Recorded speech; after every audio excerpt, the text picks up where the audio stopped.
नमस्ते। आज हम नेत्रों के सूक्ष्म व्यायाम के लिए जाएंगे। जैसा कि आप जानते हैं कि आजकल हमारा जो स्क्रीन टाइम है वो काफ़ी अधिक बढ़ चुका है। हम लोग अपनी बॉडी के ऊपर तो ध्यान देते हैं, लेकिन उसका जो सबसे महत्वपूर्ण अंग है हमारे नेत्र या फिर आइज, उनके ऊपर ध्यान नहीं दे रहे।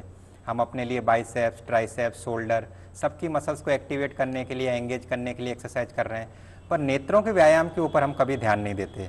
तो आज हम जिस टेक्निक को अपनाएंगे वो हमारे आईलिड्स की मसल्स को भी एक्टिवेट करेगी और साथ साथ मेडिटेशन या फिर ध्यान में भी हम इस टेक्निक का उपयोग करते हैं। तो सर्वप्रथम अपने अंगूठे को सामने की ओर लाएं, अपनी दृष्टि अंगूठे की टिप के ऊपर केंद्रित रखेंगे। इसी पोजीशन में अपना ध्यान बनाने की कोशिश।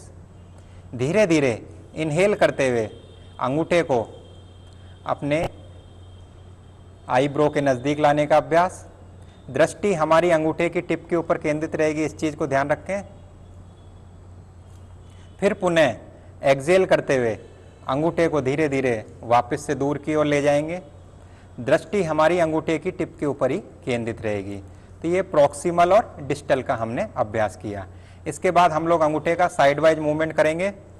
तो पुनः एक्सेल करते हुए धीरे धीरे अंगूठे को राइट साइड ले जाएंगे। हमारी आई लिड का मूवमेंट करेंगे, जितना दूर ले जा सकते हैं ले जाने का अभ्यास।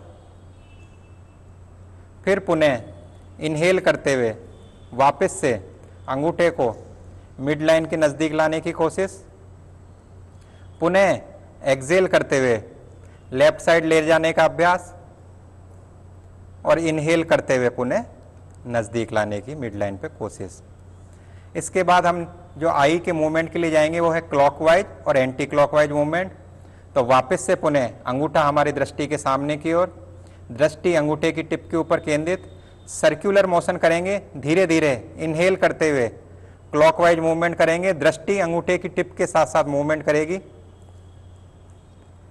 एक्सेल करते हुए पुनः नीचे की ओर आएंगे, दृष्टि हमारी अंगूठे की टिप के साथ ही मूवमेंट करेगी, इस चीज का ध्यान रखें।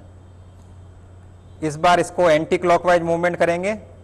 पुनः इनहेल करते हुए धीरे धीरे ऊपर की ओर जाएंगे, दृष्टि हमारी अंगूठे की टिप के ऊपर केंद्रित, और एक्सेल करते हुए पुनः नीचे की ओर आएंगे, दृष्टि हमारी अंगूठे की टिप के ऊपर ही केंद्रित रहेगी। इस आई के मूवमेंट में भी जो कुछ गलतियां हो रही है उन चीज़ का हम लोगों को ध्यान रखना है। जैसा कि आप जानते हैं आसन में और व्यायाम में क्या चीज़ फ़र्क है। जब हम आसन या योगा का अभ्यास कर रहे हैं तो उसमें हमारा जो मूवमेंट हो रहा है वो ब्रेथ के साथ हो रहा है। तो इस चीज़ का ध्यान रखें, जब भी हम कोई भी मूवमेंट करेंगे तो ब्रेथ के साथ उसको कोऑर्डिनेट करना है। वरना ज़्यादातर कंडीशन में हम देखते हैं कि हम लोग बाइसेप्स की एक्सरसाइज कर रहे हैं, ट्राइसेप्स की कर रहे हैं, तो उस टाइम हम ब्रीथिंग पैटर्न पे उतना ध्यान नहीं देते, इसलिए उसका जो असर होता है सिर्फ मसल्स के ऊपर होता है और योगा का असर हमारी बॉडी के ऊपर हो रहा है। तो इसलिए हमको ब्रेथ के साथ मूवमेंट को कोऑर्डिनेट करना है। इस आइज वाली मूवमेंट में जो सबसे बड़ी गलती यही होती है कि जब हम लोग साइड वाइज मूवमेंट करते हैं तो हम लोग ध्यान रखें हमारी आई लिड का मूवमेंट होना चाहिए।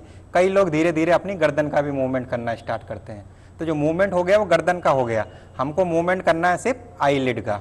और ऐसे ही जब क्लॉकवाइज और एंटी क्लॉकवाइज भी मूवमेंट करेंगे, ध्यान रखें हमारी नेक का मूवमेंट नहीं होना चाहिए, मूवमेंट जो होगा हमारी सिर्फ आई लिड का। जितना हम मूवमेंट कर सकते हैं उतना ही अभ्यास करें, लेकिन ध्यान रखें ब्रेथ के साथ उसको कोऑर्डिनेट करें और यथाशक्ति यथा सामर्थ्य इसको करें।